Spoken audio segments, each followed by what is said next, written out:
My stomach literally dropped. 5 hours. 5 solid hours of painstaking work, focus, and biting my tongue until it nearly bled, and she just stood there, looking at the absolutely gorgeous hair I'd just created for her. The perfect cool blonde, the flawless cut, and she had the nerve to say those words. "I don't like it. I'm not paying." Just like that. As if my time, my skill, the hundreds of dollars in professional products I'd used meant absolutely nothing. The air left my lungs.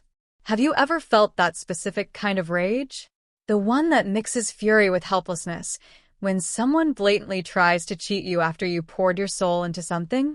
She thought she could just waltz out, leave me holding the bag, off to her precious high society gala, looking fabulous on my dime. But she made one critical mistake. She forgot about the picture. The quick, standard before photo I snapped on my phone when she first sat down. The one taken under less than perfect lighting, capturing her pre-transformation impatience in all its glory. And she definitely didn't count on me being angry enough, and maybe just petty enough, to plaster that unflattering little gem all over social media right before her big event. Oh yeah. Stick around. You need to hear how this entitled nightmare learned that trying to rip off your hairstylist can seriously blow up in your perfectly coiffed face. My name is Sarah, and I'm a hairstylist. But more than that, I'm the owner, operator, bookkeeper, cleaner, and chief bottle washer of my own little slice of heaven, a cozy, independent salon suite right downtown. For 6 years, this little room, just big enough for my chair, my station, and a small waiting nook, has been my world.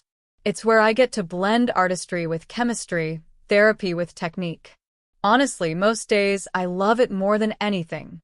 There's this magic that happens when you connect with a client, understand their vision, and then bring it to life.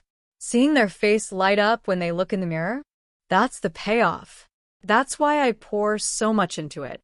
As a solo business owner, especially as a woman doing it all on her own, the stakes feel incredibly high.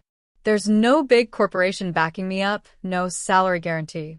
Every single appointment matters. The rent on this suite isn't cheap. The professional color lines I insist on using cost a fortune, and keeping up with the latest techniques means constantly investing in education. My regulars understand that. They're amazing. People like Mrs. Henderson, who brings me homemade cookies, or Chloe, who always has the wildest stories about her rescue dogs. They respect my time, value my skill, and we have genuine conversations while I work. They make the long hours and the stress of running a business totally worth it. My space reflects that warmth. I keep it filled with soft music, maybe some jazz or acoustic covers. The lighting is gentle, and I always have a lavender or eucalyptus scent subtly diffusing.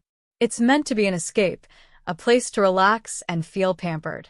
I take immense pride in creating that environment and delivering work that makes people feel confident and beautiful. So when someone walks in and shatters that piece, treats my craft like it's worthless, well, it doesn't just feel insulting. It feels personal. It feels like a threat to everything I've worked so hard to build. The day Brenda arrived, the vibe shifted the second she pushed the door open.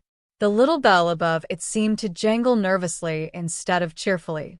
She paused dramatically in the doorway, pushing enormous black sunglasses onto her perfectly highlighted blonde hair. She wasn't wearing them because it was bright outside. It was a cloudy afternoon. She wore them like armor, or maybe a judgment shield. Her eyes, when finally revealed, swept across my carefully curated little suite with an expression that hovered somewhere between boredom and disdain. She was dressed head to toe in what looked like incredibly expensive yoga pants and a matching jacket, paired with pristine white sneakers, clearly attire meant for projecting status, not sweating.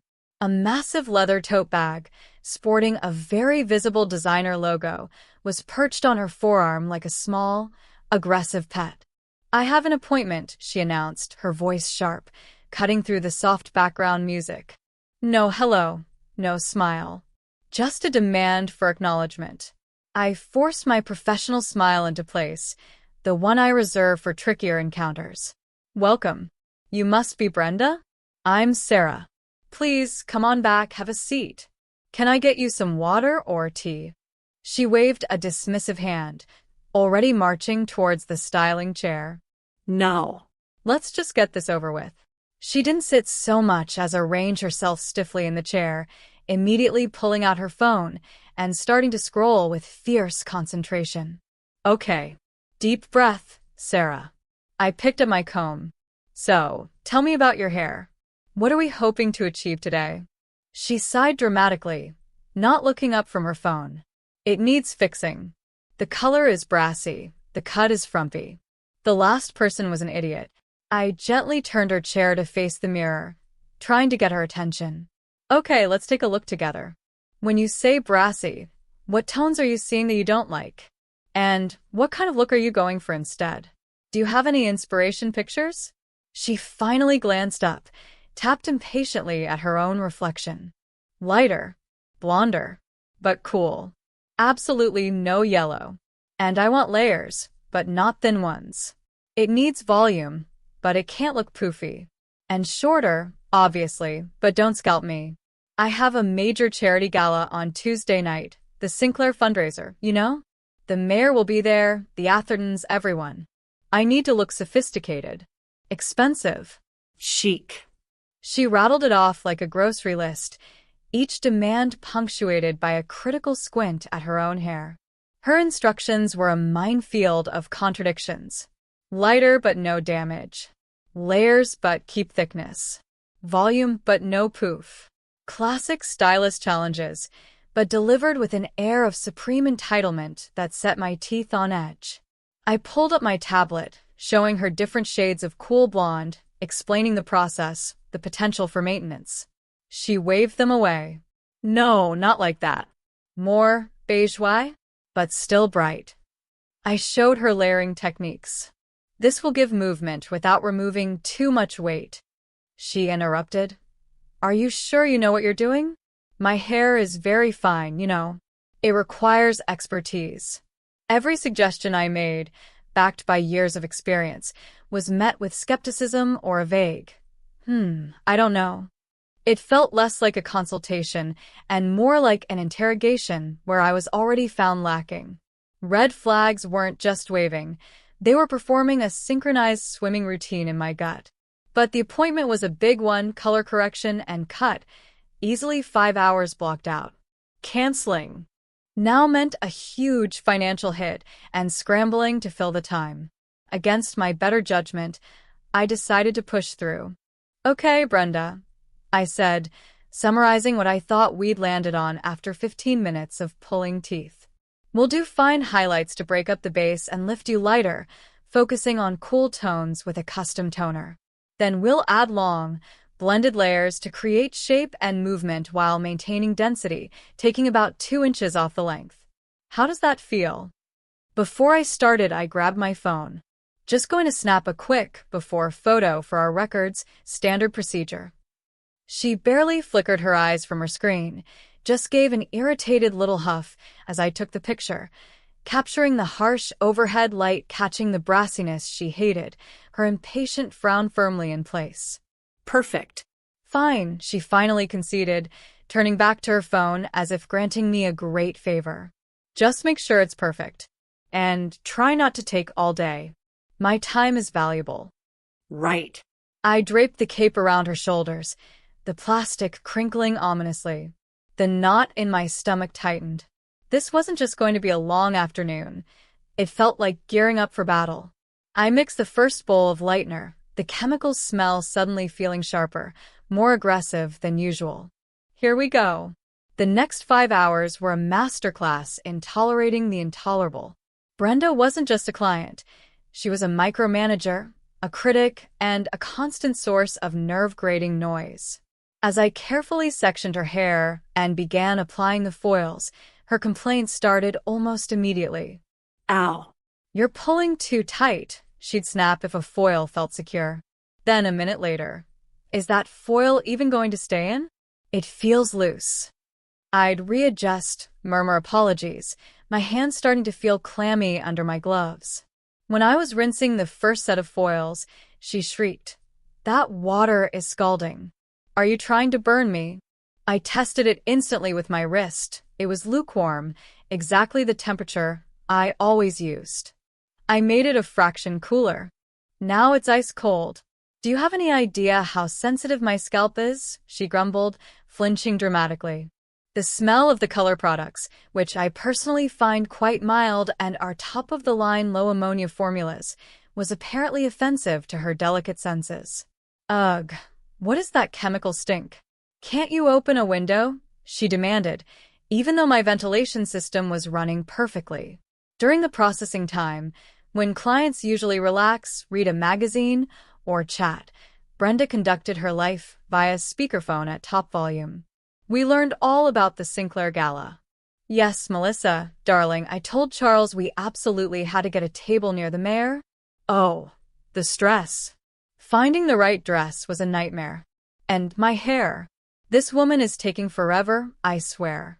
Let's hope she doesn't completely destroy it. I need to look absolutely flawless. You know how Judge Patricia Atherton can be. She name-dropped relentlessly, complained about other service providers, and generally broadcasted her anxieties about maintaining her social standing to the entire Salon suite, which was just me, trying desperately to concentrate. She criticized the music, my usual calming indie folk mix. Can't you play something less depressing? I switched to a neutral upbeat pop station. Good Lord, is this what teenagers listen to? She sniffed. Silence seemed preferable, but the tense quiet felt even worse. The chair wasn't comfortable enough. The lighting was too bright, then too dim. When I gently combed through a section, she accused me of ripping her hair out. Every single action was scrutinized. Are you sure you should be cutting it wet? My last stylist in Palm Beach always cut dry. I patiently explained the benefits of cutting her hair type damp for precision before detailing dry. She just rolled her eyes. My back started aching from bending over the shampoo bowl extra carefully. A tension headache began brewing behind my eyes from the constant strain of maintaining a polite, professional facade while internally screaming. I took deep breaths, focused on my technique, visualized the beautiful outcome I was working towards. I reminded myself, just get through this, Sarah. Get paid. Get her out. Finally, after meticulously applying the toner, executing the cut exactly as we'd painstakingly discussed, checking lengths, blending layers, ensuring everything was balanced and technically perfect, it was time for the blow-dry and style. I used my best smoothing products, my professional round brushes, coaxing her hair into sleek, cool-toned perfection. The color was stunning, a sophisticated, expensive-looking beige blonde with subtle dimension, absolutely zero brassiness. The cut framed her face beautifully, gave her movement and style. It was, objectively, one of the best transformations I'd done all month. I felt a flicker of pride despite everything. Surely, even she couldn't fault this. With my heart rate slightly elevated, I turned her chair slowly to face the mirror. Okay, Brenda, I said, trying to sound confident and cheerful. What do you think? She leaned forward, her eyes narrowing into slits as she examined her reflection from every possible angle. She ran her fingers through the hair, lifted sections, peered closely at the ends. The silence stretched, thick with anticipation. My forced smile started to feel brittle. Then, she sat back, crossed her arms, and met my gaze in the mirror with an expression of pure, unadulterated dissatisfaction. No, she said flatly. This is not it. My carefully constructed composure cracked. Not it. I stammered. Brenda, what specifically don't you like? The color is exactly the cool tone we aimed for. The layers are blended. The length. It just looks cheap, she declared, waving a dismissive hand. The color makes my skin look sallow. And these layers, she grabbed a section near her face. They're too, I don't know, obvious. It's not sophisticated. It's certainly not worth what you charge. Cheap. The word struck a nerve. I had used premium Italian lightener, the best toner on the market, painstakingly applied. Brenda, we discussed the tone extensively. You approved it at the bowl. The layers are exactly what you asked for. Movement without sacrificing thickness. Your hair looks incredibly healthy, and the style is very chic. My voice was rising, laced with disbelief and 5 hours of pent-up frustration. Don't tell me what I asked for, she snapped, abruptly standing up and ripping the cape off. It fluttered to the floor like a defeated flag. I know what I wanted, and this isn't it. You didn't listen. You rushed. Rushed. I choked out a laugh that sounded more like a sob. Brenda, I spent 5 hours meticulously working on your hair. I barely took a break. She was already grabbing her giant handbag, her face set in a mask of indignation. Clearly, your time management is as poor as your styling skills. I told you I had the gala. This is unacceptable. My blood ran cold. Are you saying? I'm saying, she interrupted, her voice dripping with condescending finality, that I am not paying for this disaster. Consider it feedback. Maybe you'll learn something. I physically stepped between her and the door. Adrenaline surged through me. You absolutely cannot be serious. You received the service. You were here for 5 hours. You owe $450 for my time and the products used. Her eyes flashed dangerously behind her sunglasses, which she'd somehow already put back on. Get out of my way, she hissed, shoving past me with surprising force. Her shoulder connected hard with mine, sending me stumbling back a step.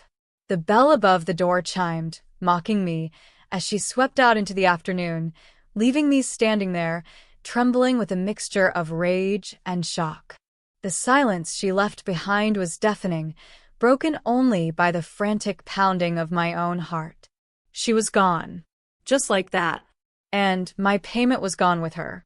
I stood there for what felt like an eternity, just staring at the door she'd disappeared through. The smell of the final hairspray I'd used, a scent usually associated with satisfaction and job well done, now smelled like defeat. My legs felt shaky, and I sank heavily into the client chair, her chair. The injustice of it felt like a physical weight on my chest. $450. That wasn't just profit. A huge chunk of that was the cost of the color, the treatments, the products I couldn't get back. That was money for my sweet rent, my supplies, my own living expenses. Tears welled up, hot and angry, but I furiously wiped them away. Crying wouldn't fix this. Slowly, mechanically, I started to clean. Picking up the discarded cape from the floor felt humiliating. Sweeping up the shimmering strands of her perfect blonde hair felt like sweeping away my own time and effort. Washing the color bowls, scrubbing away the remnants of the expensive toner she deemed cheap. Every action fueled the simmering fire in my gut. How dare she? How could anyone be so entitled, so utterly disrespectful? My hand grazed my phone lying on the counter, screen dark. Then it hit me. The photo. The mandatory before picture. My fingers fumbled slightly as I unlocked the phone and pulled up my gallery. There it was. Brenda. Captured in that harsh moment before I'd worked my magic. The overhead salon lights weren't kind, highlighting the brassy tones in her existing hair, the slightly frazzled ends from the wind outside. Her face, caught mid-scroll, was pinched in that impatient, vaguely annoyed expression she seemed to wear permanently. It wasn't a monster shot, but it was real. Unpolished. Definitely not the image of flawless sophistication she was so desperate to project for her precious gala.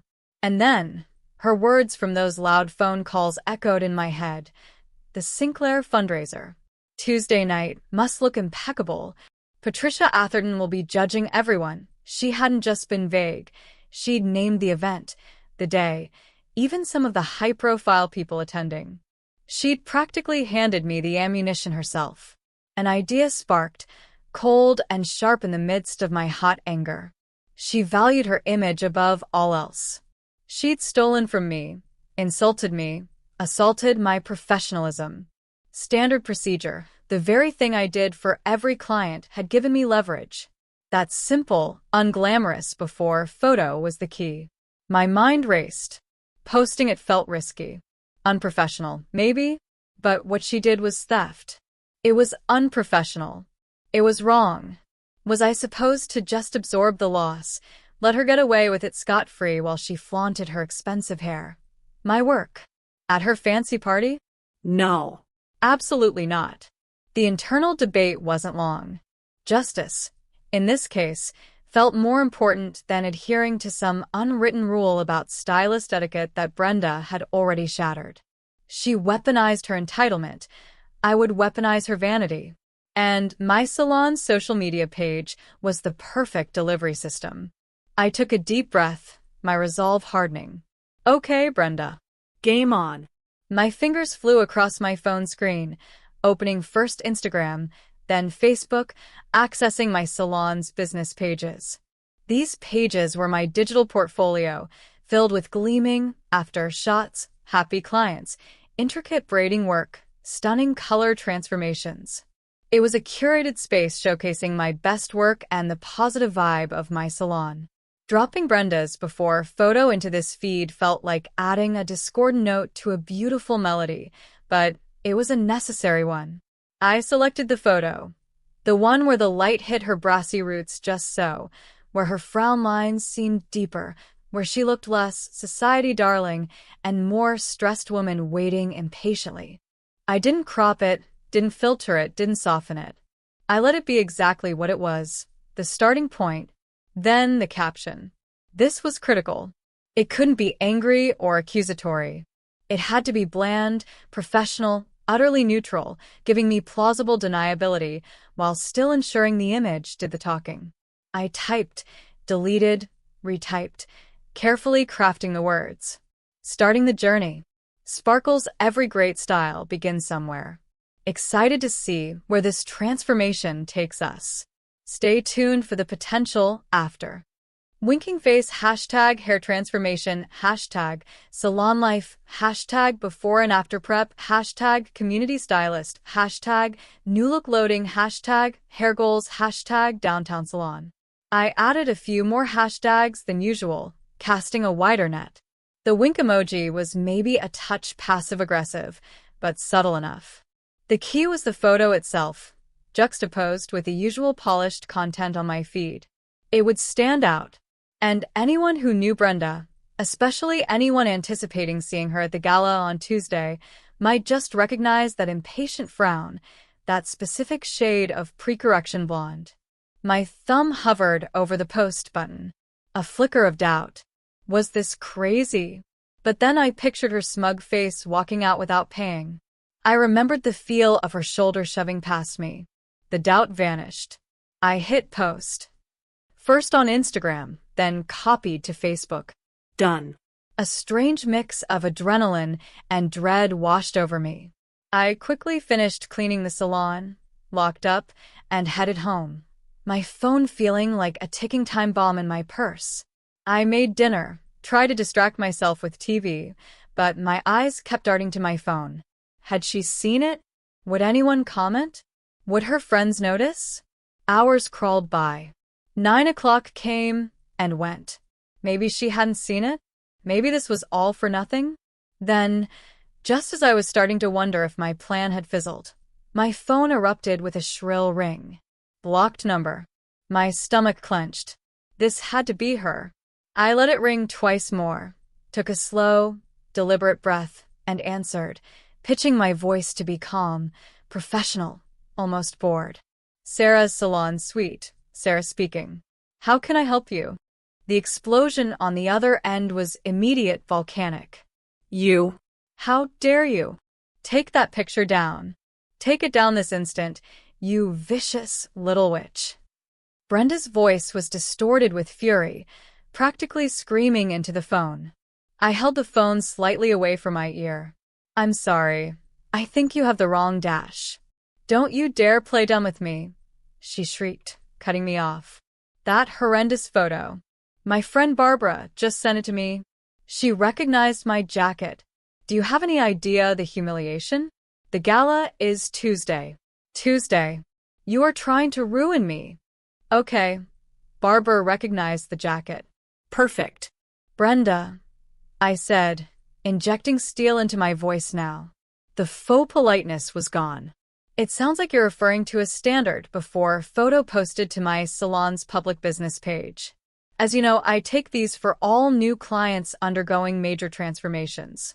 The caption is entirely generic and professional. It doesn't name anyone. Generic. You posted the ugliest picture imaginable right before the Sinclair Gala. You did this deliberately because I refused to pay for that hack job you call styling, she accused, her voice trembling with rage. I'm calling my lawyer. I'm going to sue you for defamation, for emotional distress. I'll plaster bad reviews everywhere. I'll destroy your pathetic little business. My heart was hammering against my ribs, a frantic drumbeat against the calm I was projecting. Brenda, I said, my voice dangerously quiet. Let's be very clear. You received a 5-hour, expert-level color correction and haircut service yesterday.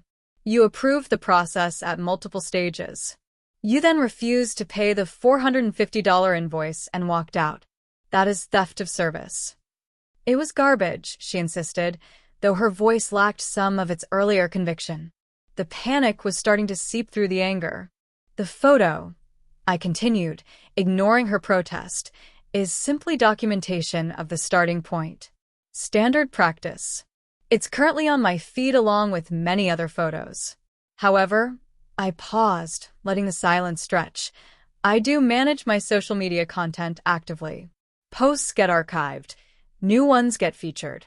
If, for example, a client had an outstanding balance preventing me from, say, showcasing the completed transformation, well, the before shot might linger longer than usual. Another pause. Especially if that client had a rather important social event coming up where their appearance was, shall we say, paramount. There was a sharp intake of breath on the other end. You wouldn't. The invoice is $450, Brenda, I stated flatly. It covers the extensive time, the premium products, and the skill involved in the service you received.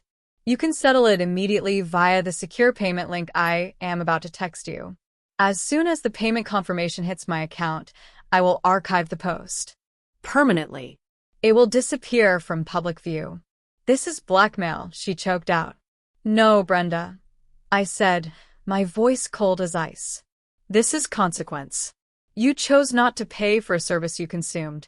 Now you have another choice. Settle your debt, and the photo vanishes before anyone else from your precious gala committee sees it.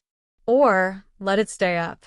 Let Barbara and Patricia Atherton and maybe even the mayor's wife have a little chuckle. Your call. She started sputtering again, a torrent of threats mixed with pleas.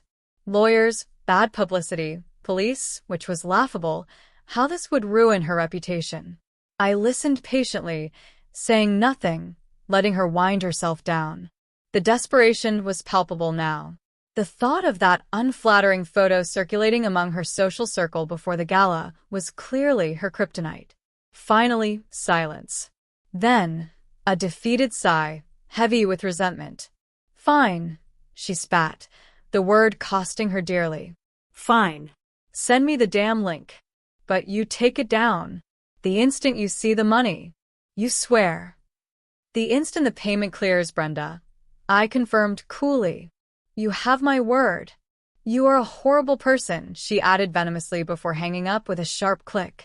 My hand was shaking as I lowered the phone, but a grin spread across my face. Horrible? Maybe.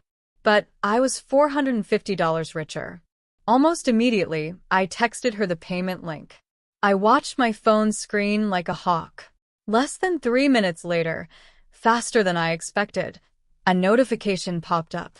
Payment received, $450 from Brenda, last name redacted. Victory. Sweet, satisfying, and fully earned victory. True to my word, faster than she probably thought possible, I navigated to my Instagram and Facebook pages and hit archive on the offending post. It vanished into the digital ether. Gone. Like it never happened. except it did happen. And she paid. I leaned back against my couch at home, the tension finally draining out of me, replaced by a profound sense of relief and, I admit, a hefty dose of vindication. The confrontation was over. The knot of anxiety about the lost income dissolved. Brenda would go to her gala with her technically perfect, expensive-looking hair, my work, and I had been compensated for providing it. The next morning, walking back into my salon suite felt different. The air felt lighter, cleaner somehow. The stress was gone, but the incident left a residue. A slight bitterness that someone could be so awful could try to take advantage like that. It made me momentarily hesitant about greeting the new client scheduled for later that day, a tiny seed of suspicion planted by Brenda's toxicity. But then my first regular arrived, cheerful and armed with coffee for me, and the warmth returned. I realized Brenda was the exception, not the rule. Still, the experience was a harsh lesson. That afternoon, I updated my booking policies. All new clients booking services over 2 hours or involving color correction would now require a non-refundable deposit upon booking. It wasn't just about the money. It was about valuing my own time and energy, creating a boundary against potential Brendas in the future. Looking back, do I feel bad about using her vanity against her? Not really. Maybe a little bit about sinking towards her level, but mostly I feel empowered. She tried to bully and steal from a small business owner, assuming I had no recourse. She underestimated me. She underestimated the power of a well-timed, unflattering photograph aimed squarely at someone's ego. It wasn't just about the $450. It was about standing up for my work, my worth, and the principle that you pay for services you receive. The poetic justice was undeniable. Her obsession with appearing perfect was the very thing that forced her to pay for the service she claimed wasn't good enough. And somewhere, deep down, archiving that photo felt almost as good as getting the payment notification. Almost.